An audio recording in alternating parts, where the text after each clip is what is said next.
அன்பான மகள் வந்தார், அம்பானி நானாகிறேன். இந்த இன்ப மகாராஜ பெற்ற புது ரோஜ எலிசபெத் ராணியின் பேத்தியே. தாயே தாயே மகளன வந்தாய், தந்தை சிந்தை நலமுற வந்தாய். நீயே நோக்கம் என்று ஆனாய் பெண்ணே, என்னை ஆளும் தெய்வம் நீதான் கண்ணே.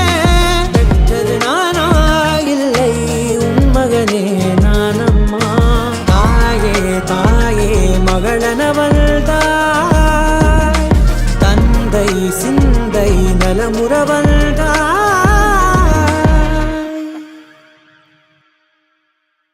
தாயே தாயே மகளன